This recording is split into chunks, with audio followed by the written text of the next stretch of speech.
কোথাও দেওয়া হচ্ছে মুড়ি বাতাসা, আবার কোথাও দেওয়া হচ্ছে প্যাকেট ভর্তি চানাচুর মুড়ি। আর এই ছবি আপনাদেরকে দেখাবো মেদিনীপুর বিধানসভা কেন্দ্রে। মেদিনীপুর বিধানসভা কেন্দ্রের গুড়গুড়িপালের লোহাটিকরি স্কুল থেকে কিছুটা দূরে এই ঘটনা। ভোট দেওয়ার পর চানাচুর নিয়ে বাড়ি ফিরে যাচ্ছেন ভোটাররা। তৃণমূল কর্মীরা সংবাদ মাধ্যমের সামনে স্বীকারও করেছেন। মেদিনীপুরের ছবি দেখতে পাচ্ছেন, ভোট দেওয়ার পর চানাচুর মুড়ি নিয়ে বাড়ি যাচ্ছেন ভোটাররা। দেখতে পাচ্ছেন সেই ছবি, খানিকক্ষণ আগে আপনাদেরকে দেখিয়েছি।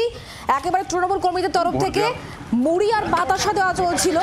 ভোট দেওয়ার পর মুড়ি বাতাসা খেয়ে বাড়ি ফিরছিলেন ভোটাররা, আর এবার দেওয়া হচ্ছে মুড়ি আর সঙ্গে চানাচুর। আর এই ছবি মেদিনীপুর বিধানসভা কেন্দ্রের গুড়গুড়িপালের লোহাটিকরি স্কুল থেকে কিছুটা দূরে। ভোট দেওয়ার পর চানাচুর মুড়ি নিয়ে বাড়ি ফিরছেন ভোটাররা। আমরা কথা বলবো ই গোপী এই মুহূর্তে আমাদের সঙ্গে রয়েছেন, আমাদের প্রতিনিধি টেলিফোন লাইনে। গোপী, কি হয়েছে? মানে ভোট দিলে পরে মুড়ি আর চানাচুর, এটাই কি বলছেন সাধারণ ভোটাররা? ভোট দিলেই মিলবে?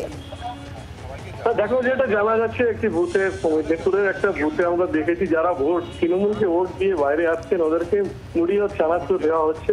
যারা এই চানাচুর আর মুড়ি বিতরণ করছে ওদের সঙ্গে আমরা কথা বলে জানতে পেরেছি। গোপী, তুমি বললে যারা তৃণমূলকে ভোট দিয়ে আসবেন, মানে সেটা নিশ্চিত করে তবে কি মুড়ি আর চানাচুর দেওয়া হচ্ছে?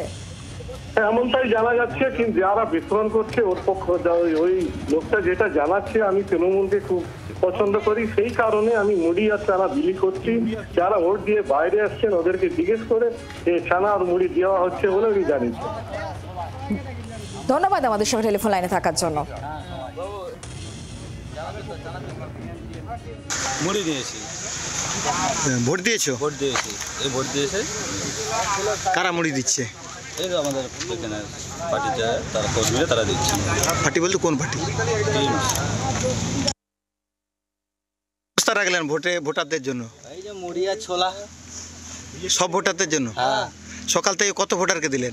দেওয়া হয়েছে প্রায় 100 খানে। কাদের পক্ষ থেকে করা হয়েছে? বাংলার আওয়াজ, বাঙালির আবেগ, জি 24 ঘন্টা।